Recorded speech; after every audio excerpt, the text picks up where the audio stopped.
দুনিয়ার আদালতের চেয়ে আল্লাহর আদালত বড় ভয়ঙ্কর। ওই আদালতে আল্লাহ পাক পরিষ্কার বলে দিবেন, বান্দা আমার হক যা তুমি নষ্ট করেছো সেগুলা আমি আল্লাহ মাফ করে দিলাম। এক ওয়াক্ত নামাজ তোমার কাজা হয়েছে রে বান্দা, যা আমি আল্লাহ সেটা মাফ করে দিলাম। রোজা তুমি একটা কাজা করেছো, আমার হক নষ্ট করেছো, যাও আমি আল্লাহ মাফ করে দিলাম। কিন্তু সমাজের ওই দুর্বল মানুষটা তোমার বিরুদ্ধে আমি আল্লাহর আদালতে মামলা বসায় রাখছি, এই মামলার ব্যাপারে আমি আল্লাহ কিছু জানি না। তোমার বউ তোমার বিরুদ্ধে মামলা বসায় রাখছে, তোমার ভাই তোমার বিরুদ্ধে মামলা দিয়া রাখছে, প্রতিবেশী তোমার বিরুদ্ধে মামলা বসায় রাখছে। এটা আমার বিষয় না, আমি আল্লাহ জানি না। ওর কাছ থেকে মামলা কেমন করে ডিসমিস করবা ওর সাথে বুঝো। ওই দিন আদরের বউ আর আদরের বউ থাকবে না। ওই দিন ভাই আর ভাইকে পরিচয় দিবে না। আল্লাহ বলেন, ইয়াউমা ইয়াফিরুল মারউ মিন আখিহি ওয়া উম্মিহি ওয়া আবিহি ওয়া সাহিবাতিহি ওয়া বানিহি লিকুল্লি ইমরিইম মিনহুম ইয়াউমাইযিন শা'নুন ইউগনিহি। আল্লাহ পাক বলেন, কেউ কারো পরিচয় দিবে না। মা সন্তানের পরিচয় দিবে না, বাবা সন্তানের পরিচয় দিবে না, ভাই ভাইয়ের পরিচয় দিবে না, স্ত্রী স্বামীর পরিচয়টাও দিবে না। বলবে না, আজকে মাপ চাওয়ার জায়গা না, আজকে মাপ দেওয়ার জায়গাও না। দুনিয়াতে মাপ চাওয়ার জায়গা, মাপ দেওয়ার জায়গা দুনিয়া। আখিরাতের ময়দান আল্লাহর আদালতে কেউ কাউকে মাপ দেবে না। শুধু একটাই বলবে, আমার পাওনা পরিশোধ করো। কেমনে করব? সম্পদ তো নিয়ে আসি নাই, টাকা তো নিয়ে আসি নাই, কবরে তো কোনো ডলার নিয়ে আসি নাই, হাসরের মাঠ খালি হাত নিয়ে হাজির হয়েছি। কেমনে তোমার মোহর পরিশোধ করব? স্ত্রী কইব, নামাজের সওয়াব দিয়ে দাও, হজের সওয়াব দিয়ে দাও, রোজার সওয়াব দিয়ে দাও। এইভাবে প্রতিটা মানুষ, দুর্বল মানুষগুলা যাদের উপরে তুমি জুলুম করেছো, অন্যায় করেছো, ওই মানুষগুলি তোমার আমার জীবনের সব নেকি লইয়া আমাকে তোমাকে নিঃস্ব বানাইয়া আমাকে জাহান্নামে দিয়া ও আমার নেকি লইয়া জান্নাতে চলে যাবে। এজন্য আল্লাহর নবী রহমতের নবী বলেন, সাবধান, ইত্তাকি দাওয়াতাল মাজলুম ফাইন্নাহু লাইসা বাইনাহা ওয়া বাইনাল্লাহি হিজাব।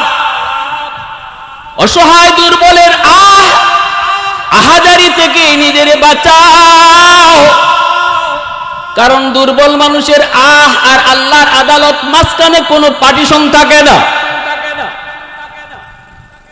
সাবধান, সমাজে আমরা বসবাস করি, অবশ্যই সমাজের ভিতরে কিছু মানুষ পাওয়ারফুল রয়েছেন, যাদের ক্ষমতা বেশি, গোষ্ঠী বড়, টাকাও বেশি। এই অহংকার দেখায় হাইটো না, দুনিয়া বেশি দিনের নারে আল্লাহর বান্দা। আজ তোমার অহংকার কাল কবরে চলে যাবে, ঠিক কি না? ওই দিনই টের পাওয়া যাইবা অহংকার করে হাঁটার কি পরিণাম, অহংকার করে চলার কি পরিণাম। এই ক্ষমতা, এই টাকা, এই জোর, এই পাওয়ার কোনো কিছুই কবরের সাথে যাবে না। এজন্য আল্লাহ নবী কয়, সাবধান, দুর্বলের আহাজারি থেকে নিজের সব সময় বাঁচায় রাখো। দুর্বলের আহাজারি থেকে নিজের সব সময় বাঁচায় রাখো। যদি কোনো দুর্বলের উপর তুমি কষ্ট দিয়ে থাকো, বুদ্ধিমান মৃত্যুর আগে আগে তার কাছ থেকে মাপ চেয়ে নিবে। যদি মোহর দিয়া না স্ত্রীর মোহরের টাকা মরণের আগে আগে তুমি পরিশোধ করো। এ যুবক, 7 লাখ 8 লাখ মোহর দিয়া বিয়া করার দরকার নাই, যা দিতে পারবা তা দিয়েই বিয়া করবা। কথা কয় না? আরো জোরে বলেন, ঠিক কিনা? মেয়ের বাপদেরকেও বলি, আপনারাও মেয়ে বিয়া দেওয়ার সময় 10 লাখ মোহর দাবি কইরেন না, ঠিক কিনা? এ দিব কর্তিকা, এটা দেওয়ার বিষয়, এটা লেখানোর বিষয় না, এটা দিতে হয়। যদি কেউ না দিয়া মারা যায়, ভালো করে ইয়াদ রাখবেন যে কলিজার টুকরা বউ যা চাইছে আপনি তা দিছেন, ঈদে ঈদে শাড়ি দিছেন, অলংকার চেলে অলংকার দিছেন, তার কোনো আবদার আপনি কমতি রাখেন নাই, ওই আদরের বউটার হাসরের মাঠে আদরের থাকবে না, আপনার জন্য জম হয়ে দাঁড়াবে, জম। যদি মোহরের টাকা বাকি থাকে, খুঁজলে দেখা যাবে বুড়া হয়ে গেছি, এরপরও মোহরের টাকা রয়েছে, মনে হয় চুনটা নাই। হ্যাঁ, কারণ আমরা মনে করি এটা কাগজই, সংসার করতেছি, বউ আমার আছে, তো আবার মোহরের টাকা খুঁজছে কি লাভ? না, এটা স্ত্রীর পাওনা টাকা। যদিও স্ত্রী কয় লাগবে না, এর পরেও শরীয়তের বিধান হইল ফুল টাকা তারে বুঝায় দাও, অল্প অল্প করে হলো তারে বুঝাও, অল্প করে হলো তারে দিতে থাকো, দিতে থাকো। এরপরে যদি সে নিজের হাতে লইয়া আবার তুমি স্বামীর হাতে দিয়া দেয়, নাও এই কাজটাই আমার এই টাকা দিয়ে সারো, সেটা ভিন্ন কথা। কিন্তু তার আগে বুঝাও, তার হাতে দিয়া বুঝাও, হাতে না দিয়েই মাফ লইও না। ঠিক কিনা ভাই? কষ্ট হইতেছেন? কবির হুজুর আনছি ওয়াজ করার লাগে উঠতেই শুরু করে দিয়েছে, আমরা ছিলানি। এই কথাগুলা বলা দরকার আসেনি না নাই? হ্যাঁ,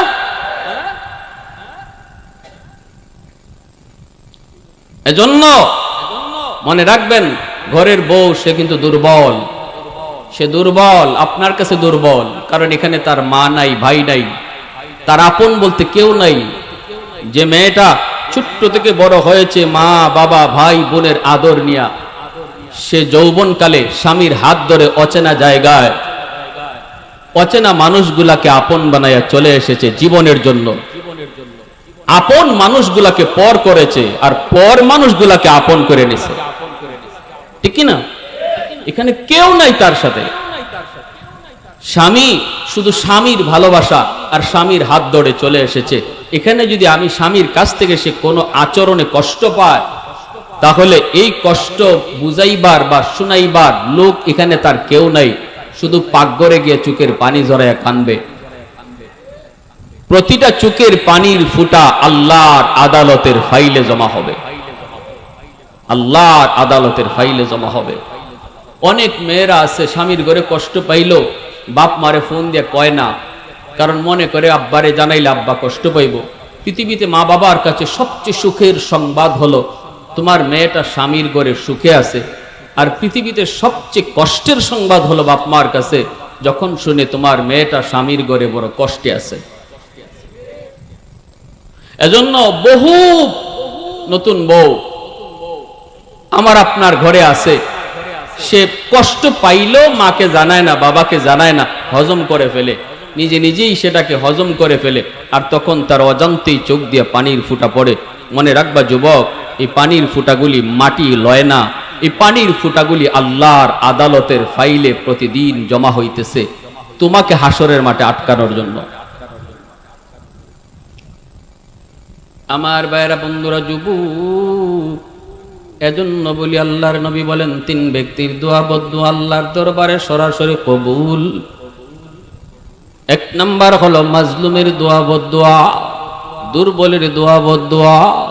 স্ত্রীকে যদি আমি খুশি রাখি, যদি আমি তারে খুশি রাখি, ভালো ব্যবহার কইরা, ভালো আচরণ কইরা, সুন্দর করে ডাক দিয়া, অন্তর যদি খুশি হয়, অন্তর থেকে যেই দোয়াটা দিবে, নবীজি বলেন এই দোয়াটাও আল্লাহর দরবারে সরাসরি কবুল।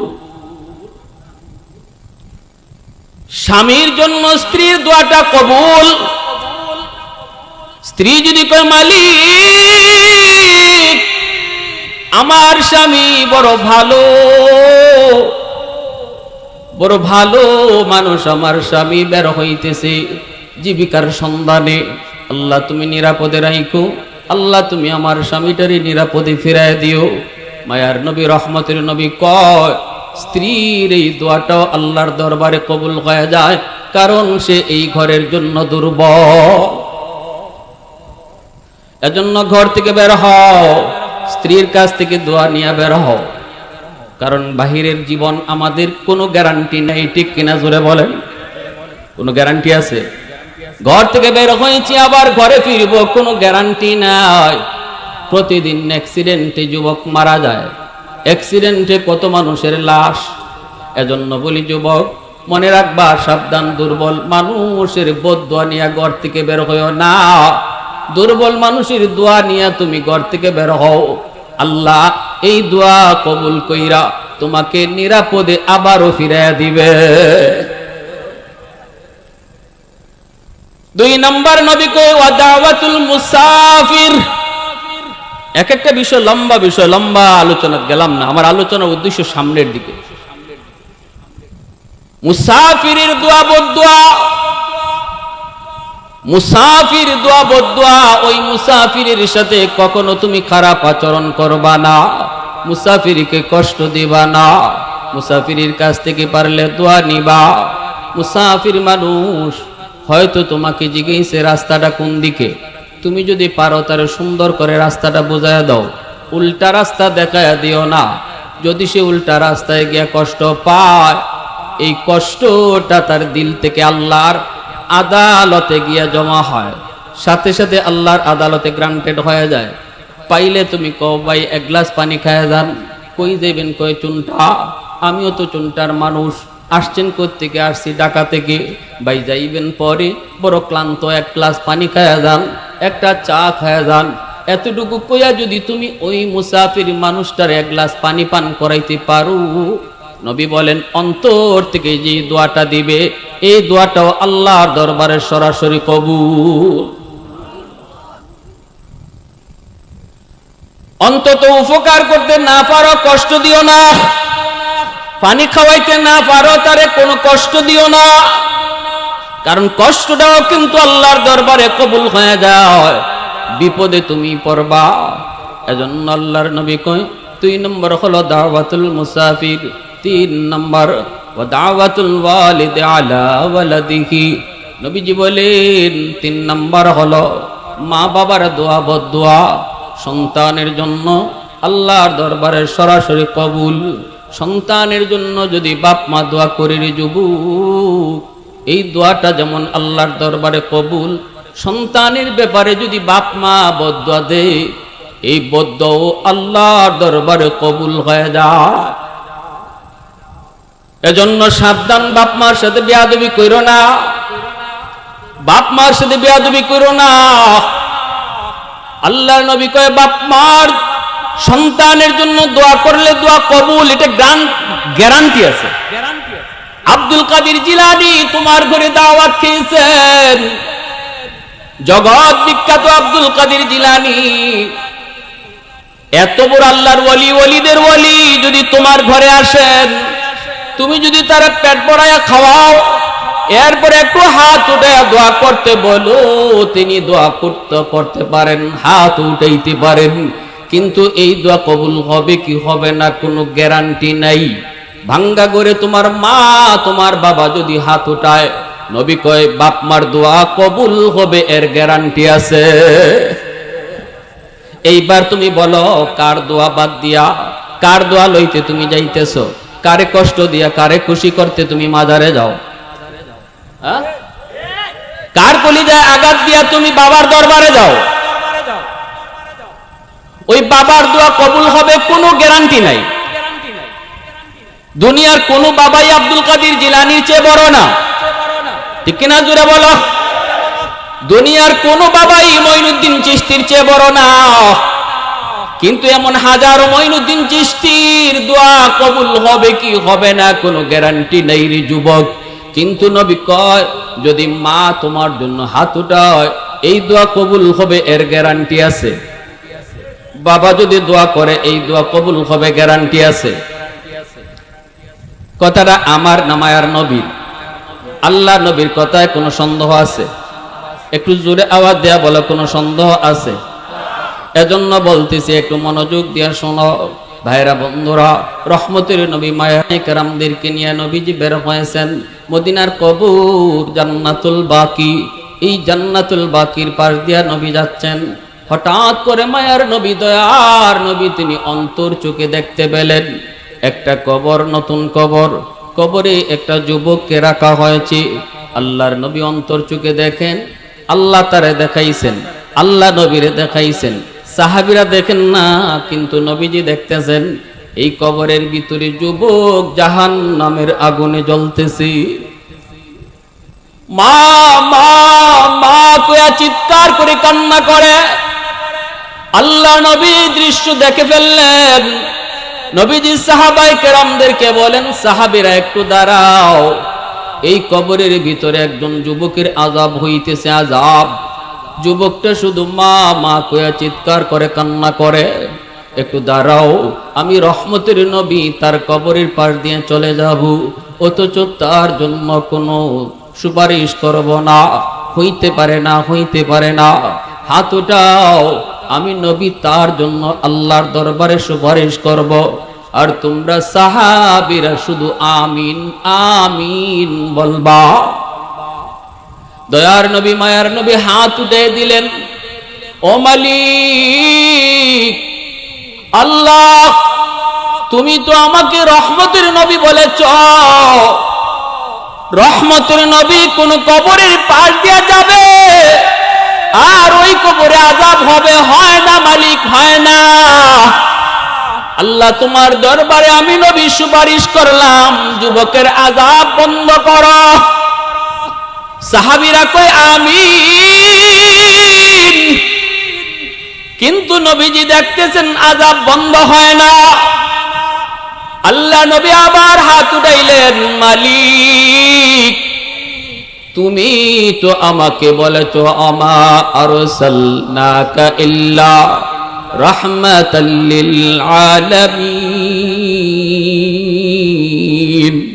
তুমি তো আমাকে রহমতের নবী বলেছো গো। আল্লাহ আমি হাত উঠাইলাম, আমার সাহাবীরা আমিন কইল, অথচ তার আযাব বন্ধ হলো না। আবারও হাত বাড়াইলাম, মালিক আযাবটা তুমি বন্ধ করো। এইবারও আযাব বন্ধ হলো না। নবীজি আবার হাত উঠাইলেন, সাহাবীরা আবারও আমিন বললেন, এইবারও তার আযাব বন্ধ হলো না। নবীজি তিনবার হাত উঠাইলেন, অথচ আমার নবী রহমতের নবী, কোন ব্যাপারে হাত উঠাইতে দেরি হয়, আল্লাহর দরবারে কবুল হতে দেরি হয় না। ঠিক কি না? তাবুক যুদ্ধ থেকে আল্লাহ নবী আসতেছেন, সাহাবায়ে কেরাম মায়ার নবীর সাথে। নবীজি একটু বিশ্রাম নিবেন, আসরের নামাজ পড়ে আল্লাহর নবী বিশ্রাম নিবেন আলী রাদিয়াল্লাহু তাআলা আনহুর উরুতে। এই উরাতের মধ্যে নবীজি আলী রাদিয়াল্লাহু তাআলা আনহুর উরাতে মাথা রেখে নবীজি শুয়ে পড়লেন। অথচ আলী আসরের নামাজ পড়েন নাই, ব্যস্ততার কারণে আলী হয়তো পরে পড়বেন ভাবছেন। আল্লাহর নবী একটু রেস্টে গেছেন, নবীজি রেস্টে গেছেন। আলী রাদিয়াল্লাহু তাআলা আনহু মনে মনে ভাবতেছেন, হয়তো আল্লাহর নবী একটু পরেই ঘুম থেকে উঠে যাবেন, তখন আমি আসরের নামাজটা পড়ে নিব। কিন্তু নবীজি বড় ক্লান্ত, বড় পরিশ্রান্ত। আল্লাহর নবী মাথা দিয়া ঘুমাইতে দেরি, নবীজির ঘুম আসতে দেরি হলো না। আল্লাহর নবী ঘুমায় পড়লেন। এখন তো নবী আর উঠেন না। আলী তো চিন্তায় পড়ে গেলেন, পেরেশান হয়ে গেছেন আলী। আমার তো আসরের নামাজ পড়া হয় নাই, সূর্য তো ডুবে যাইতেছে, নবীও তো ঘুম থেকে উঠেন না। আমি কি আল্লাহর নবীর ঘুম ভাঙ্গাবো, নাকি সূর্য ডুবে যাবে আমার নামাজ কাজা হয়ে যাবে? কোনটা করব? নবীকে ডাক দিয়া বলবো নাকি সূর্য ডুবে যাবে? এইবার আলীর মন কয়, না রে আলী না, সূর্য তোর ডুবে যায় যাকরে, কিন্তু আমার রহমতের নবীর ঘুম ভাঙ্গাবি না, আমার মায়ার নবীর ঘুম ভাঙ্গাবি না। সূর্য ডুবে যায়, সূর্য ডুবে যাক। আলী আল্লাহ নবীকে আর ডাকও দিলেন না। নবীজি তার উরাতের মধ্যেই ঘুমাইতেছেন। সূর্য ডুবে গেল, আসরের নামাজ তো আলীর কাজা হয়ে গেল। এই দিকে আল্লাহর নবীর ঘুম ভাঙল। নবীজি ঘুম ভাঙ্গে তাকায় দেখেন আলীর চেহারাটা একদম বিমর্ষ, চেহারাটা যেন কেমন হয়ে আছে, যেন কেমন হয়ে আছি। নবীজি বুঝতে পেরেছেন। নবী বলতেছেন, আলী ঘটনা কি? চেহারা এমন পেরেশানি কেন? আসরের নামাজ কি তুমি পড়ো নাই? আলী রাদিয়াল্লাহু তাআলা আনহু তখন বলতেছেন, নবী গো, আসরের নামাজ আমার পড়া হয় নাই, সূর্য ডুবে গেল। নবী কয়, আলী রে, আমাকে কেন তুমি ডাক দিলা না? আমার তো চোখ লেগে গেছে, একটু ডাক দিলেই তো তুমি পারতা। আলী কয়, না গো নবী, আমি আমার মন কি জিজ্ঞেস করেছি? আলীর মন, বল বল, বল কোনটা করবি? আমার মন কয় না রে আলী, নবীর ঘুম ভাঙাবি না। একটু জোরে আওয়াজ দিয়া কন্যা সুবহানাল্লাহ। এ আলী, নামাজ পাইছো যে নবীর উসিলায়, ওই নবী ঘুমাইছে, নবীর ঘুম ভাঙায়ও না। আল্লাহু আকবার, জোরে কন্যা, আর একটু জোরে কন্যা আল্লাহু আকবার। মায়ার নবী, দয়ার নবী বার করে আল্লাহ, আমি নবী হাত বাড়ায় দিলাম। ও মালিক, আমার এই হাতের যদি দাম তোমার আদালতে থাকে, আমার আলী আজকে তোমার বন্ধুর আরামের জন্য নামাজটা পড়তে পারে নাই, তোমার সূর্য ডুবে গেছে। আল্লাহ তুমি কও, সূর্য তোমার কথায় চলে না নিজের ইচ্ছায় চলে? আল্লাহ কয় না বন্ধু, সূর্য আমার কথায় চলে, নিজের ইচ্ছায় নয়। কয় তাহলে মালিক হাত উঠানো থাকতে থাকতে সূর্য আবার উঠায় দাও। একটু জোরে আওয়াজ দিয়া সুবহানাল্লাহ। আমি নবী হাত উপরে রাখতে রাখতে তোমার সূর্য আবার উঠায় দাও, যেন আমার আলী ঠিক মতো নামাজ আদায় করতে পারে। यासीन से मौला ने कभी उनको पुकारा, यासीन से मौला ने कभी उनको पुकारा, हामीम कभी और कभी तासीन इशारा।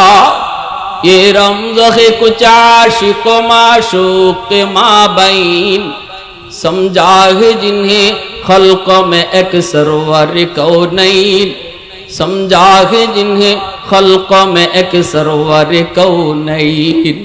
मोहब्बतेर साथे बोलेन अल्लाहु আকবার, আর জোরে আল্লাহু আকবার।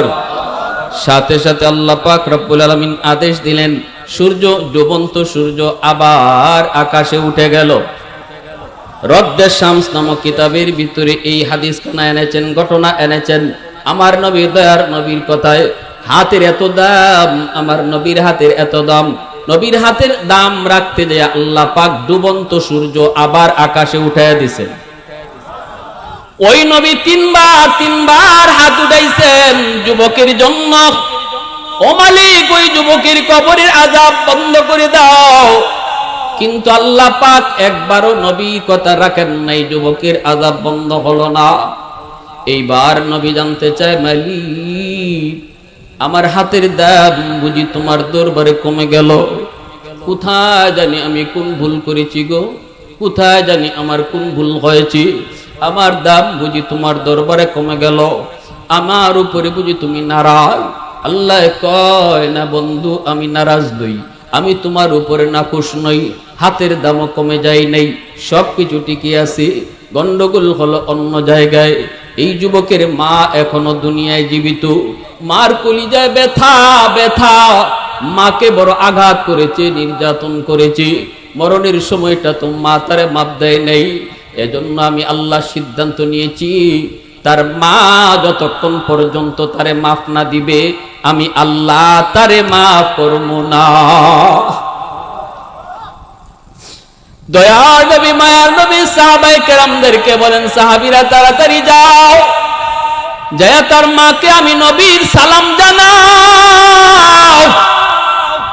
সাহাবায়ে কেরাম ওই মহিলার কাছে যাইয়া নবীর সালাম পৌঁছাইলেন। মহিলা নবীর দরবারে হাজির। আল্লাহ নবী বলতেছেন, মা গো, কবরটা চিনোনি? মহিলা বৃদ্ধ মানুষ কয়, নবী গো, চিনি। এই কবরটা হলো আমার সন্তানের কবর। আল্লাহর নবী তখন বলতেছেন, মা গো, এই সন্তান বুঝি তোমাকে ভীষণ কষ্ট দিছে, তোমার কলিজায় নাকি অনেক আঘাত, সন্তান বুঝি তোমারে কষ্ট দিছে গো মা, এই জন্য কবরে সে জাহান্নামের আগুনে জ্বলতেছে। মা মা কয়ে চিৎকার করে কাঁদতেছে।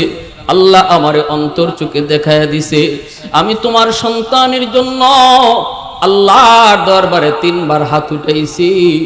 সাহাবীরা আমার আমিন আমিন কইছে, একবারও আল্লাহ দোয়া কবুল করলো না।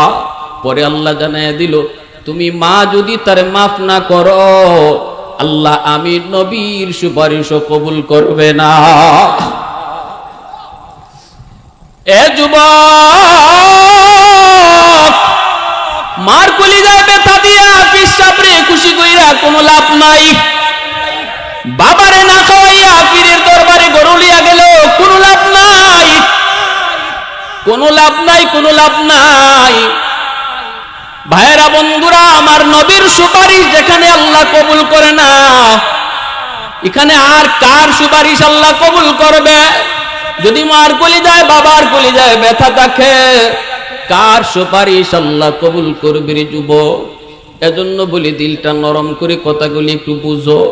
আল্লাহ নবী, রহমতের নবী, দয়ার নবী, আমার আপনার মায়ার নবী এইবার মাকে বলতেছেন, মা গো, আমি তোমার কাছে সুপারিশ করি গো মা, মা তুমি তোমার সন্তানকে মাফ করে দাও, নতুবা আল্লাহ তার কবরের আযাব মাফ দিবে না।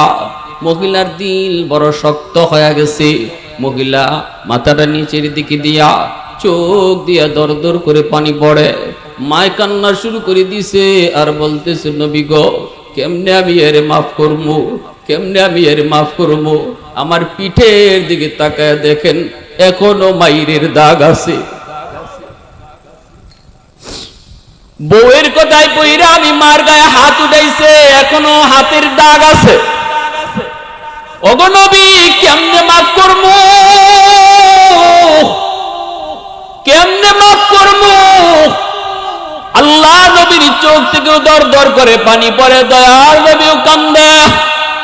নবী কয়, মালিক, কেমন সন্তান আমি নবীরে আব্বা ডাক দেওয়ার সুযোগ তুমি দাও নাই। আব্বা ডাকের ভিতরে কত মজা আমি নবী জানি না।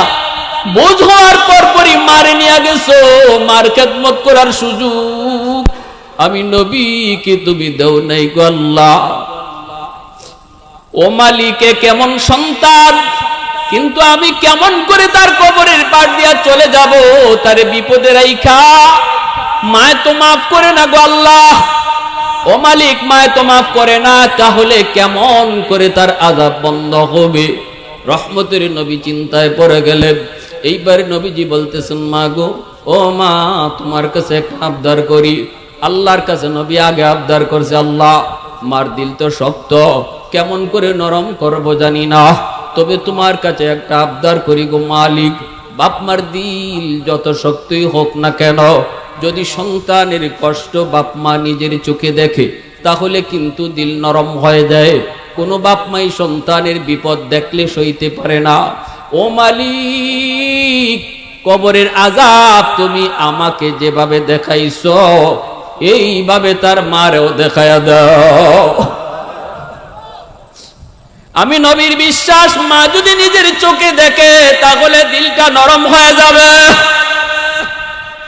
বলা মাত্রই আল্লাহ পাক কয়, বন্ধু, তোমার এই কথাটা আমি আল্লাহ কবুল করলাম। সাথে সাথে কবরের আযাবের দৃশ্য আল্লাহর নবী যেইভাবে দেখতেছেন, নবীজি মার, আল্লাহ পাক মার চোখের সামনে তুলে ধরলেন। মাঝখানে কোনো পর্দা আল্লাহ সরায়া দিলেন। মায়ও দেখতেছে কবরের আযাব, সাহাবীরা দেখতেছে না, নবী দেখতেছেন, আর মহিলা নিজে দেখতেছে। যেই মাত্র মহিলায় দেখলো সন্তান আগুনে পড়তেছে, আর মা মা কয়ে ডাকতেছি, সাথে সাথে মার দিলের ভিতরে কামড় মারছে, কলিজার ভিতরে কামড় মারছে। এমনি মায় কয়, নবী গো, ওগো নবীজি, আমি মাফ কইরা দিছি গো নবী। আল্লাহকে বলেন আমার সন্তানের আগুন যেন আল্লাহ নিভায় দেয়। মায় মাফ করতে দেরি হয়েছে, আযাব বন্ধ হতে দেরি হলো না। সুবহানাল্লাহ, আরো জোরে সুবহানাল্লাহ। এজন্যই ভাইরা মনে রাখবা, মা বাবা যতক্ষণ তোমার জন্য অন্তর থেকে দোয়া করবে, ততক্ষণ আল্লাহর দরবারে এই দোয়াও কবুল হবে। যতক্ষণ কলিজায় ব্যথা থাকবে, ততক্ষণ বদ্ধ আল্লাহর দরবারে যাইতে থাকবে। এ যুবক, শোনো ভালো করে, শোনো, রেদার রব্বি ফি রেদাল ওয়ালিদাইন। আল্লাহর নবী বলেন, বাপ মা যদি তোমার উপর খুশি থাকে, আল্লাহ তোমার উপর খুশি হয়ে যায়। বাপ মা যদি সন্তানের উপরে নারাজ থাকে, আল্লাহ তার উপরে নারাজ হয়ে যায়। এর যুবক, মা বাবাকে খুশি করতে লক্ষ টাকা লাগে না, বোয়াল মাছও খাওয়ানো লাগে না। বাপ মারে খুশি করতে আম্মা কুয়া মুখ বইরা ডাক দাও, আব্বা কুয়া মুখ বইরা তুমি ডাক দিয়া দেখো, মা বাবার দিল খুশি হয়ে যায়। বড় হওয়ার পর আম্মা কইতে তোমার আমার শরম লাগে, বড় হওয়ার পর বেশি বেশি আব্বা কইতে শরম লাগে, অথচ এই আম্মা ডাকটা শোনার জন্য মার দিলটা খা খা করে। আব্বা ডাকটা শোনার জন্য বাবার দিলটা খা খা করে। যত সন্তান মারে আম্মা কয়া ডাক দেয়, যেই সন্তান যত বেশি আব্বারে আব্বা কয়া ডাকে, এই সন্তানের উপরে বাপ মার দিল খুশি থাকে। ঠিক কিনা জোরে বলেন? লক্ষ টাকা দিতেছে এক ছেলে, কিন্তু বছরে একবার আম্মা ডাকে না। আর এই ছেলেটা এক টাকাও বাপ মারে দিতে পারে না। ঘর থেকে বাইরেতেও কয় আম্মা, ঘরে ঢুকতেও কয় আম্মা, খাইতেও কয় আম্মা, ঘুমাইতেও কয় আম্মা। দেখবেন এই ছেলের প্রতি মার টান বেশি থাকে। কি ভাই, অসুবিধা হইতেছে আপনাদের? হ্যাঁ, শ্বশুর শাশুড়িরে বোয়াল মাছ খাওয়াও, অসুবিধা নাই, আমরা নিষেধ করি না। কিন্তু শ্বশুর শাশুড়ি খুশি থাকলে আল্লাহ খুশি, এমন হাদিস আমরা পাই নাই। হাদিস পাইছি বাপ মা খুশি থাকলে আল্লাহ খুশি। পিসাবরে তুমি ঘরের কচি লাউটা নিয়ে খাওয়াইবা, অসুবিধা নাই। পিসাব যদি হক্কানি পীর হয়ে থাকেন আলহামদুলিল্লাহ ভালো। যদি পিসাব হক্কানি পীর হয়ে থাকেন, খাঁটি আল্লাহওয়ালা হয়ে থাকেন, অসুবিধা নাই, না করি না। কিন্তু মনে রাখবা, পিসাব খুশি থাকলে আল্লাহ খুশি হাদিস নাই। হাদিস আছে বাপ মা খুশি থাকলে আল্লাহ খুশি। কথাটা বুঝে আসছে? ক্লিয়ার? কথা পরিষ্কার? আপনি করেন করেন, কিন্তু আগে মূল ঠিক রাখেন, মূল ঠিক রাখেন। মদিনা শরীফের প্রসিদ্ধ একটা গোত্র, নাম হলো বনু তামিম। ওই বনু তামিম গোত্রের একজন যুবক আল্লাহর নবীর কাছে এসে কান্না শুরু করলো। নবীজি বলে, যুবক কান্না করো কেন? এই কথা বলতে যুবকের কান্না আরো যেন বেড়ে গেল। নবী বলতেছে, যুবক বলো। যুবক কয়, নবী গো আমি বড় পেরেশান, রাতে ঘুমাইতে গেলে ঘুম হয় না, খাইতে গেলে আমার খাওয়া ঠিক মতো হয় না, খালি টেনশন, বড় পেরেশান। আল্লাহর নবী বলতেছেন, কি তোমার পেরেশানির কারণ আমি নবীকে একটু বলো। এইবার যুবক কান্দে আর কয়, নবী গো এসেছি আপনার কাছে একটু সান্ত্বনার জন্য। আমি একজন মা বাবার একমাত্র সন্তান, গরিব ফ্যামিলির ছেলে। আমার আম্মা আমার আব্বা কষ্ট করে করে আমাকে বড় করেছেন। আব্বা কোন রকম দিন আনতেন, আমরা দিন খাইতাম। কোনোদিন দেখতাম বাবা কিছুই আনতে পারেন নাই, খালি বাবার হাত। রাতে না খেয়ে কত ঘুমাইছি। আমি দেখেছি মা না খায়া আমাকে কিছুটা খাওয়ায়া। মায় কয়, বাবা আমি খাইছি, তুমি খাও, কিন্তু আমি জানি আমার মা কিছুই খান নাই। ঠিক কি? ঈদের দিনে বাবা সিরা লঙ্গি পইরা আমাকে কোন রকম নতুন কাপড় কিনা দিছে গো নবী। আমি ওই মা বাবার কোনো খেদমত করতে পারি নাই। আমি টাকার সন্ধান পাই নাই, ব্যবসা বাণিজ্যে কোনো উন্নতি করতে পারি নাই। চোখের সামনেই মা গরিব অবস্থায়, চিকিৎসার অভাবে মা দুনিয়া থেকে বিদায়, বাবাও দুনিয়া থেকে বিদায় নিলেন। অভাবের সংসারে মাও চলে গেলেন, বাবাও চলে গেলেন। আজ আল্লাহ আমাকে অনেক সম্পদের মালিক বানাইছে গো নবী। টাকা পয়সার কোনো অভাব নাই। আজ আমি চাইলে আমার আম্মাকে ভালো দামি শাড়ি কিনে দিতে পারতাম, আব্বাকে ভালো একটা দামি লুঙ্গি কিনে দিতে পারতাম, মাকে ভালো একটা চিকিৎসা করাইতে পারতাম, বাবাকে ভালো একটা ডাক্তার দেখাইতে পারতাম। কিন্তু নবী গো, আল্লাহ পাক সেই সুযোগ কেড়ে নিয়েছে। আমার আম্মা আমার আব্বাসকে কবরে শায়িত। আজ আমি পয়সা পেয়েছি, ধন পেয়েছি, সম্পদ আমার হাতে এসেছে, কিন্তু বাপ্পার খেদমত করার সুযোগ নাই। ওগো নবীজি, আমি আপনার কাছে জানতে চাই, এই টাকা দিয়ে পয়সা দিয়ে এখন আমি কি করব? আমি টাকার বিছানা বানাইতে পারি, এখন আমি টাকার বালিশ বানাইতে পারি, কিন্তু এই টাকা দিয়ে আমি কি করব? কার খেদমত করব? ঘুমাইতে গেলে আমার ঘুম হয় না। মার কষ্টের কথা মনে করলে সারা রাত কান্না করে করে চলে যায়। বাবার কষ্টের কথা ইয়াদ হলে চোখের পানি রাখতে পারি না গো নবী। আমি আপনার কাছে জানতে চাই গো নবী, আমার আম্মা আব্বার জন্য আমি কোনো খেদমত পাঠাইবার সুযোগ আসেনি, মা বাবার খেদমত করার কোনো সুযোগ আমার আসেনি, যদিও তারা কবরে শায়িত। আল্লাহর নবীর কাছে এই প্রশ্ন যখনই যুবক রাখলো, রহমতের নবীর চোখ দিয়ে দর দর করে পানি পড়ে, নবীজিও কান্দেন। আর নবী বলেন, যুবক, এখনো বাপ মার খেদমত করার সুযোগ রয়েছে যদি তুমি 5টা আমল করো। কয়টা আমল জোরে বলেন? আমাদের মধ্যে এমন অনেকে আছেন না নাই, মা বাবা এক সময় গরিব ছিল, আমিও গরিবের ঘরেই বড় হয়েছি, কিন্তু আল্লাহ এখন আমারে সম্পদ দিছে, ধন দিছে, কিন্তু মা নাই, বাবা নাই। চাইলে এখন আমি যে কোনো ভাবে বাপ মার যা চাইতো তাই দিতে পারতাম, সুযোগ আল্লাহ কেড়ে নিয়েছি।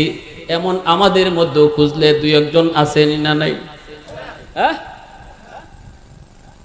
কি করব কি করব? আমার রহমতের নবী কয়, 5টা আমল যদি করো তোমার খেদমত আল্লাহ কবরে পাঠায় দিব। কে প্রশ্ন নিয়ে এসেছে? যুবক। কেন? কই কারণ যুবকের কলিজায় বাপ মার প্রতি দরদ, ঠিক কি না? আল্লাহ পাক রব্বুল আলামিন কয়, জাননি জাননি এই জমিনে ওই যুবকগুলি আছে বিদায় আমি আল্লাহ এখনো জমিন টিকা রাখছি। এই জমিনে এখনো এমন কিছু যুবক, যেই যুবক যৌবনের পাগলামি করে না, যৌবনে বাপ মার সেবা করে, যৌবনে মসজিদে যায়, যৌবনে মাথায় টুপি পরে, যৌবনে মুখে নবীর সুন্নত দাড়ি রাখে, যৌবনে মুরব্বীদের শ্রদ্ধা করে। না না, বন্ধুদের সাথে গানের আয়োজন করে না, করলে ওয়াজ মাহফিলের আয়োজন করে। না না, ওই যুবক চুরি ডাকাতি করে না। না না, তার পাগলা গুড়া দৌড় দিতে চায় কিন্তু লাগাম টান দিয়া ধরে। আল্লাহ পাক রব্বুল আলামিন কয়, রে জমিন শুন, যতদিন পর্যন্ত এমন যুবক জমিনে থাকবে আমি আল্লাহ জমিন টিকায় রাখবো। আজকে এই চুনটার এই যুব সমাজ, এ যুবক, তোমার হাতে ধরি বলি, পায়ে ধরি বলি, তোমার মতো যুবকের কারণে আল্লাহ জমিন টিকায় রাখছে। তুমি তোমার দাম বুঝো না, তুমি তোমার মূল্য তুমি বুঝো না রে যুবক। এই কথাটা বোঝানোর জন্যই আমরা উলামায়ে কেরাম রাত নাই দিন নাই, শহর নাই বন্দর নাই, হাতে ধরে পায়ে ধরে বোঝানোর জন্য আসি। এতটুকু বুঝো, এতটুকু বুঝো, তোমার মতো যুবকের কারণে আল্লাহ এই জমিনকে আল্লাহ টিকায় রাখছি। হাদিসে কুদসি আল্লাহ পাক রব্বুল আলামিন কয়, আলা কুল্লা ইয়াউমিন ওয়াল আরদা ইস্তাজিলু রাব্বাহু ওয়াল মালাইকাতু ইস্তাজিলু রাব্বাহু ওয়াল বাহরা ইস্তাজিলু রাব্বাহু। আল্লাহ পাক কয়, জানোনি প্রতিদিন জমিন আমি আল্লাহর কাছে আবদার করে, আল্লাহ ও আল্লাহ এই গুনাহগার মানুষগুলাকে আর আমি জমিন কত দেখব, নাফরমান নামাজ পড়ে না অথচ আমি জমিনের উপর দিয়া প্রতিদিন হাঁটতেছে, নাফরমান সুদ খায় আমি জমিনের উপর দিয়া হাঁটে, ও মালিক এই জিনাকুর জিনা করে অথচ আমি জমিনের উপর দিয়া হাঁটে। আর কত আমি দেখব, আর কত আমি সইব, তার পায়ের বোঝা আমি জমিন আর কতকাল নিব। আসবিরু ইলা মাতা আসবিরু, ধৈর্য ধরার তো একটা সময় আছে, ধৈর্য ধরারও তো একটা লিমিট আছে গো মালিক, আমি আর কত ধৈর্য ধরব। আফদালি ইবনা আদম ফি কারি, অনুমতি দাও, অনুমতি দাও, আমি জমিন ফেটে যাই, ওই বেনামাজির গিলে ফেলি। অনুমতি দাও, আমি জমিন ফেটে যাই, সুদখোরকে আমি গিলে ফেলি। অনুমতি দাও, আমি জমিন ফেটে যাই, ঘুষখোরকে আমি গিলে ফেলি। অনুমতি দাও, বেপরদায় চলে আমি তারে গিলে ফেলি। আল্লাহ পাক রব্বুল আলামিন কয়, এইভাবে প্রতিদিন জমিন আমি আল্লাহর কাছে আবদার করে, শুধু জমিন নয়, সাগর মহাসাগর গুলিও এমন প্রতিনিয়ত আবদার করে। কক্সবাজার সমুদ্র সৈকত, কত যুবক সমুদ্রের পারে যায় না করে, অন্যায় করে, ঠিক কিনা জোরে বলো। সাগরের পানি আল্লাহর কাছে আবদার করে, মালিক আসছে তোমার কুদরত দেখার জন্য, আমি সাগর শান্ত নই, আমি উশৃঙ্খল হতে জানি, ঠিক কিনা জোরে বলো। মুহূর্তের ভিতরে আমি সব তামা বানায় দিতে পারি তোমার ইশারায়। দুনিয়ার এই নাফরমানগুলি দেখেছে আমি কত ভয়ঙ্কর, সময় মতো আমি কত ভয়ঙ্কর, নাফরমানগুলি দেখেছে। এরপর কত বড় সাহস, আমি সাগরের পারে আইসা কেমন ভাবে নাফরমানি করতেছি, কত গুনার আয়োজন করতেছি।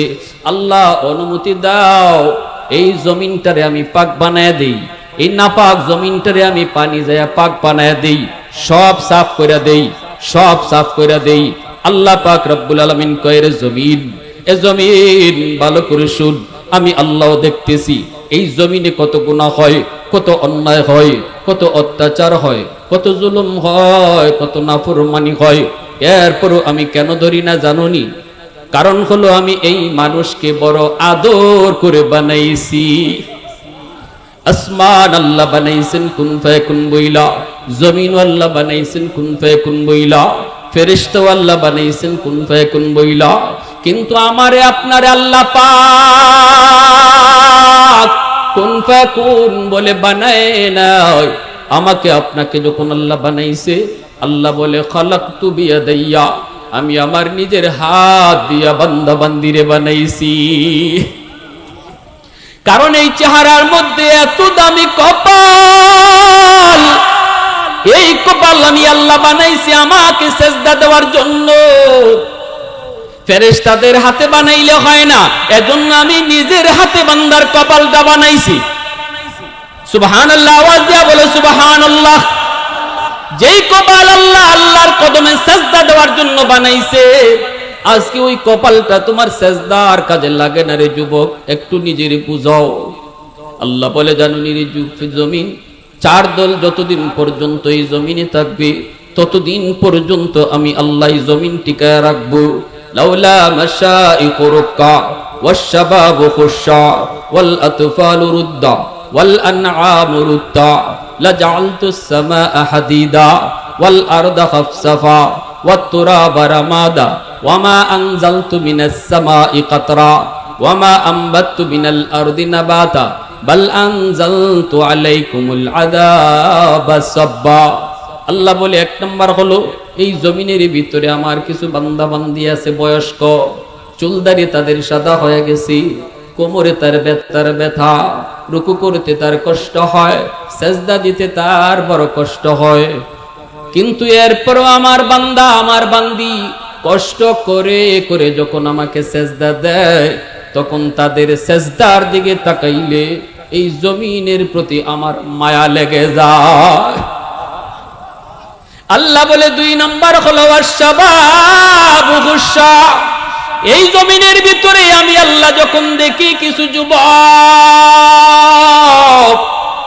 যৌবনের পাগলামি করে না, চাইলে গানের আয়োজন করতে পারতো, চাইলে যাত্রার প্যান্ডেল বানাইতে পারতো, কিন্তু আমি যখন দেখি না না, আমি আল্লাহর কালামের প্রেম তাদের অন্তরে, আমি যখন দেখি কোরআনের ভালোবাসা তাদের অন্তরে, আমি যখন দেখি মাকে মা কয়া ডাকে, আব্বারে মুখ বইরা আব্বা কয়া ডাক দেয়, আমি আল্লাহকে খুশি করার জন্য, আমি যখন দেখি নামাজের টাইমে তার মসজিদে, আমি আল্লাহ যখন দেখি তার মুখে আমার নবীর সুন্নাত দাড়ি দেখা যায়, অথচ যুবক যৌবনে দাড়ি না রাইকা গুনাহ করার কথা, যে কোনো অন্যায় কাজে যাওয়ার কথা, দিলের ভিতরে দুনিয়ার নাপাক প্রেম ভালোবাসা জন্মায় না, অন্তরের ভিতরে আমি আল্লাহর প্রেম তার অন্তরে জমায় নেয়। ওই যুবকের দিকে যখন আমি তাকাই, তখন এই গুনাহগার জমিনের প্রতি আমার মায়া লেগে যায়। আল্লাহ পাক কয়ার পরে কিছু ঘরে ঘরে কিছু শিশু আছে, ওয়াল আতফালু রুদ্দা, প্রতিটা ঘরে ঘরে কিছু শিশু বাচ্চা আছে যাদের উপরে নামাজ ফরজ হয় নাই, রোজা ফরজ হয় নাই, হালাল হারাম নাই। এই শিশু বাচ্চাগুলি এরা নিষ্পাপ, এরা অবুঝ, এরা মাসুম। গুনাহ করলে করছে তার মা, গুনাহ করলে করছে তার বাবা, গুনাহ করলে করছে তার ভাই, করছে তার বোন। তাদের গুনার কারণে জমিনে গজব আসতে চায়, কিন্তু যখনই ওই ঘরের শিশুগুলার দিকে আমি আল্লাহ তাকাই, তখন দেখি গজবের ভিতরে বাচ্চাগুলাও পইরা যায়, অথচ এই শিশু বাচ্চাগুলির কোনো দোষ নাই, কোনো অন্যায় নাই, কোনো অপরাধ নাই। তখন তাদের দিকে তাকাইলো এই জমিনের প্রতি আমার মায়া লাগে। এ যুবক, শিশুগুলারে তুমি ধমক দিও না, মাইরো না, শিশুদেরকে মায়া কইরো, কারণ এদের উসিলায় আল্লাহ তোমারে আমারে বাঁচায় রাখছে। যেই পরিমাণ গুনাহ তুমি আমি করি রে যুবক, আল্লাহ পাক আমাদের রিজিক বন্ধ করে দেওয়ার কথা, কিন্তু এই করে রিজিক আসতেছে একটা ছোট্ট মাসুম বাচ্চার কারণে। সুবহানাল্লাহ, একটু আওয়াজ দিয়া কও সুবহানাল্লাহ। আর একটু জোরে মালিককে খুশি করো সুবহানাল্লাহ। অতএব শিশু বাচ্চাগুলার উপরে অন্যায় আচরণ কইরো না। সে যেই হোক, তোমার আপন হোক, তোমার আত্মীয় হোক, শিশু দেখলে পরে মায়ার নজরে তাকায়ও। কারণ তুমি আমি গুনাহগার, তোমার আমার গুনার কারণে জমিনে গজব আসতে চায়, কিন্তু ওই শিশুটার কারণে আল্লাহ গজব থেকে তোমারে আমারে বাঁচায়। ইন্না রহমতি সাবাকাত আলা গজবি, আল্লাহ পাক রব্বুল আলামিন কয় আমার রহমত তখন গজবের মাঝ আগে চলে যায়, এজন্য গজব জমিনে আসতে পারে না। আল্লাহ পাক রব্বুল আলামিন কয় 4 নম্বর হলো ওয়াল আনআমুরতা, জমিনের ভিতরে কিছু গরু ছাগল হাঁস মুরগি রয়েছে, এদের উপরও নামাজ নাই, রোজা নাই, এদের উপরে শরীয়তের কোনো বিধিবিধান নাই। যদি আসমানি জমিনি গজব জমিনে আসে মানুষের গুনার কারণে, হাঁস মুরগি গরু ছাগল পশু পাখিগুলোও গজবে পইরা যায়, অথচ এদের কোনো অপরাধ আমি আল্লাহর কাছে ছিল না। এই গরু ছাগল পশু পাখির দিকে যখন আমি তাকাই, তখন এই জমিনের প্রতি মায়া লাগে, গজব আমি আল্লাহ দূরে রাখি। এজন্য পশু পাখিরে অন্যায়ভাবে কষ্ট দিবা না, গরু ছাগলকে অন্যায়ভাবেও মারবা না, কারণ তোমার আমার প্রতি গজব আশা থেকে ফিরায় রাখছে এই হাঁস মুরগি গরু ছাগল পশু পাখি, নতুবা আমার গুনার কারণে বহু আগে আমার উপরে গজব আসতো। ঠিক না? আল্লাহ পাক কয় যদি 4 দল না থাকতো লাজালতুস সামাআ হাদিদা, এই 4 শ্রেণী যদি জমিনে না থাকতো, তাহলে আমি আল্লাহ আসমানকে লোহা বানায় দিতাম, জমিনকে তামা বানায় দিতাম। ওয়ামা আম্মাতু মিনাল আরদি নাবাতা, জমিন থেকে একটা আমি শস্য দানাও উঠতে দিতাম না। ওয়ামা আনজালতু মিনাস সামাই কাতরা, রহমতের বৃষ্টি আমি জমিনে দিতাম না। বাল আনজালতু আলাইকুমুল আযাবা সাব্বা, পরপর জমিনে শুধু গজব আসতো। এই গজব থেকে আমি আল্লাহ এই জমিন বাঁচায় রাখছি 4 দলের কারণে। সুবহানাল্লাহ, জোরে বলেন, আরো জোরে কোন সুবহানাল্লাহ। তাহলে যৌবনে ইবাদত করার দরকার আছে না নাই? যৌবনে একজন যুবক ইবাদত করার দ্বারা অল্প সময়ে আল্লাহর ওলি হয়ে যায়। লা ওয়ারআ কাল কাফফি আও কামা ক্বালা নবী আলাইহিস সালাম, নবীজি বলেন যার সুযোগ ছিল, ক্ষমতা ছিল গুনাহ করার, এরপরও যে আল্লাহর ভয়ে গুনাহ করে না, সেই তোমাদের মধ্যে আল্লাহর ওলি। বৃদ্ধ বয়সে গুনাহ করার ইচ্ছা থাকলেও আমার শক্তি দেয় না, চাইলেও পারবো না, কিন্তু একটা যুবক চাইলেই গুনাহ করতে পারে, এরপরও যখন আল্লাহর ভয়ে করে না, রাসূল কয় সে যৌবনেই আল্লাহর ওলি হয়ে যায়। আর একটু জোরে কন্যা সুবহানাল্লাহ। মনে আছে নবীজির সামনে যে যুবকটা প্রশ্ন লইয়া গেছে, মা বাবার জন্য খেদমত করার কোনো সুযোগ আসেনি, সে বৃদ্ধ না যুবক? জোরে কও না যুবক, আওয়াজ দিয়া বলো। আল্লাহ নবীর সামনে যে কাঁদতেছে, আমার আম্মা আব্বা কবরে শহীদ, তাদের জন্য আমার কিছু করণীয় আছে কি? এই কথাটা নবীর সামনে কেঁদে কেঁদে কান্না করে করে যে জিগাইছে, সে বুড়া মানুষ না যুবক? আল্লাহ নবী ওই যুবককে সামনে রেখে একটা ওয়াজ করেছেন, দামি ওয়াজ।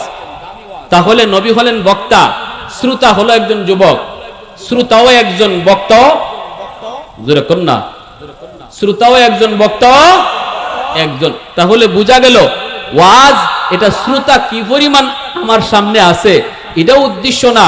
একজনও যদি দিল থেকে কথাগুলা গ্রহণ করে বক্তার, মাহফিল সার্থক। ঠিক কিনা জোরে বলেন?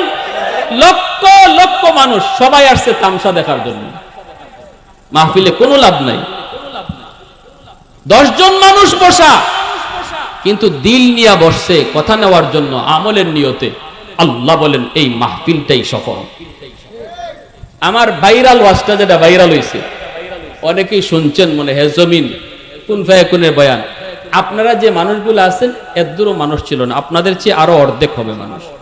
আমার গ্রামের মাহফিল, এসার পরে আমি বের হয়েছি বয়ানে, ওই রকম প্রস্তুতিও নাই, মিডিয়াও আমি জানি কেউ নাই, কিন্তু একটা মিডিয়া সে ছিল যেমন মশিউর মাহফিল এইচডি, সে কোন রকম কষ্ট মষ্ট করে আরেক বক্তার ওয়াজ রেকর্ড করতে আসছে, আমার না।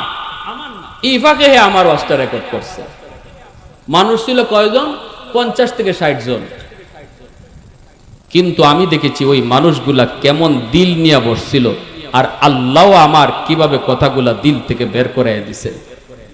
যার কারণে এই মাহফিল, এই বয়ান কোটি কোটি কোটি কোটি মানুষের অন্তরে লাগছে, ঠিক না? তাহলে কি ভাই, বক্তাও যখন দিল থেকে কথা বলবে, শ্রোতাও যখন দিল থেকে কথা নিবে, তখন এই মাহফিলে রহমত বর্ষিত হবে, মাহফিল আল্লাহর দরবারে কবুল হয়ে যাবে। ওই যুবক কেমন দিল নিয়ে আসছে, আল্লাহ নবী বলতেছেন, যুবক 1 নাম্বার আসসালাতু লাহুমা, 5টা আমল মনোযোগ দিয়ে নিয়েন। শেষ প্রান্তে চলে এসেছি বয়ানের, শুধু একটু মন দিয়ে শুনলেন। আমি হয়তো কাউকে জিজ্ঞেসও করতে পারি, বলুন তো 5টা আমল কি কি?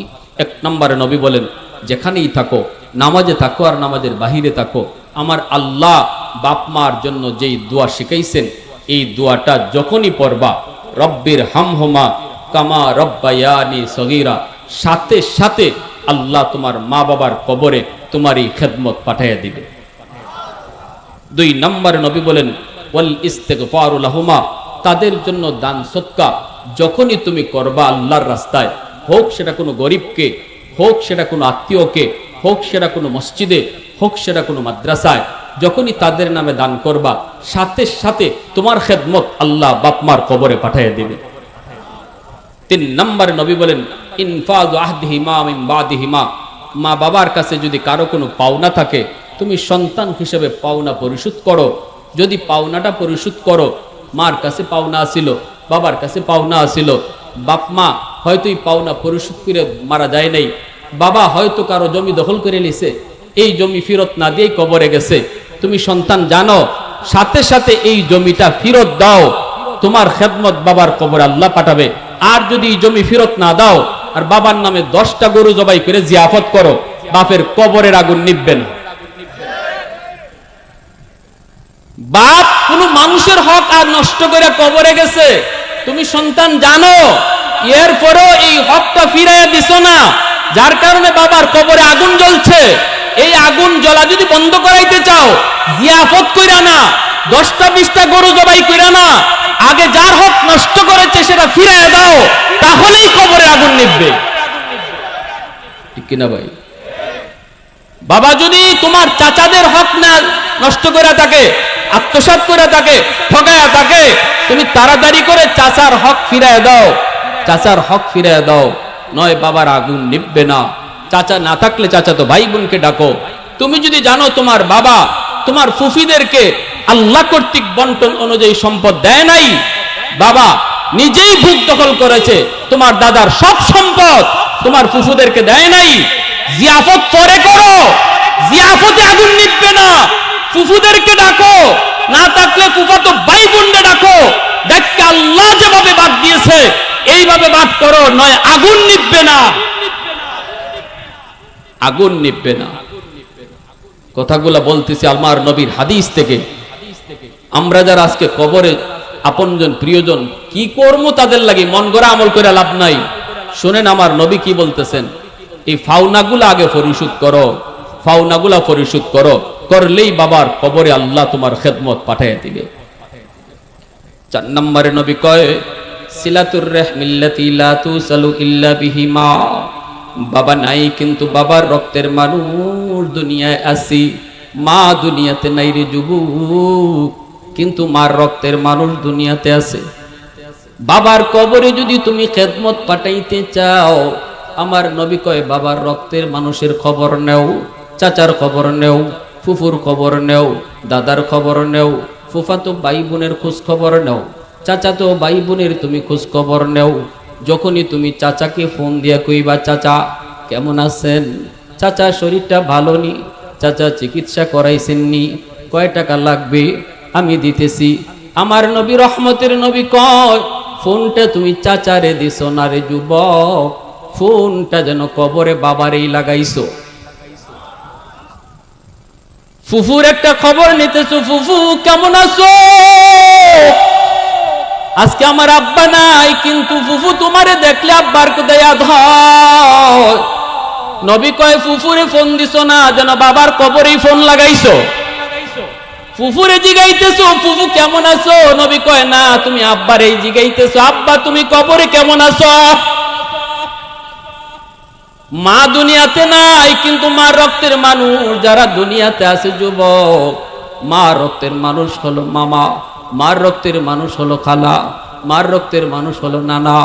নানার বাড়ির মানুষগুলার সাথে তুমি সুসম্পর্ক রাখো, তাদের খোঁজ খবর তুমি রাখো।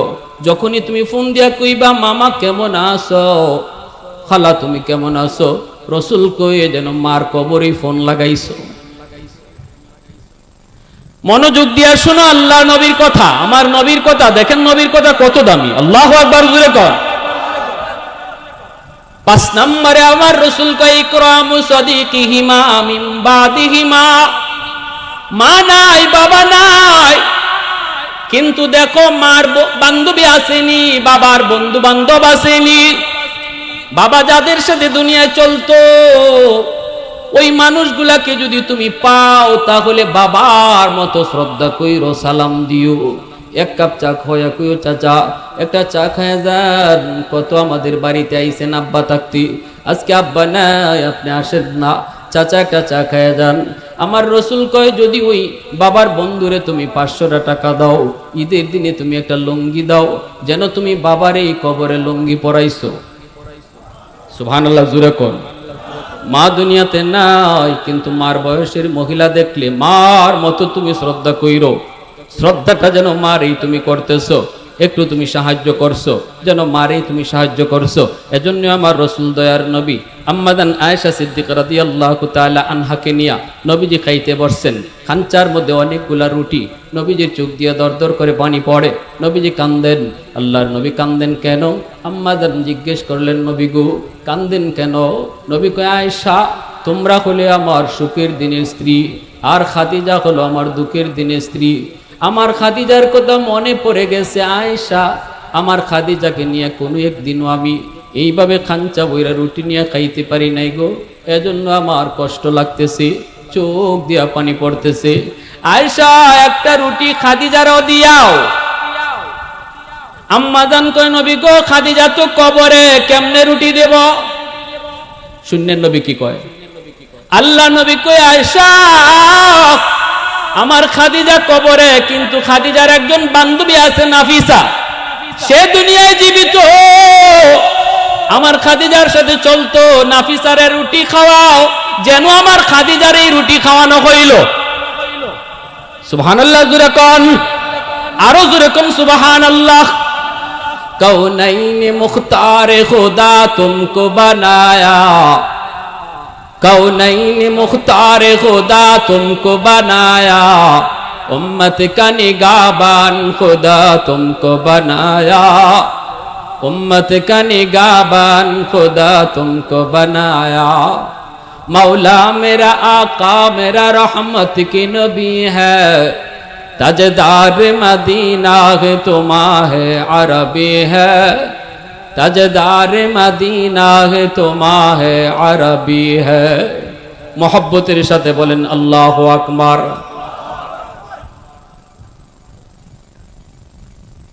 বাপমার নামে দান সদকা করলে বাপমার কবরে যায়নি না যায় না?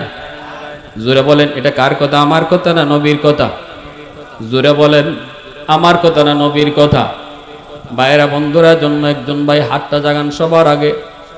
মা বাবা যদি দুনিয়ায় থাকে আল্লাহ যেন নেক হায়াত বাড়ায় দেয়, বাপ মার দিল যেন আমার প্রতি আল্লাহ খুশি কইরা দেয়, কবরে থাকলে যেন আল্লাহ কবরে পৌঁছায় দেয়। এমন একজন সন্তান মার নামে বাবার নামে সবার আগে বলো 1000 টাকা।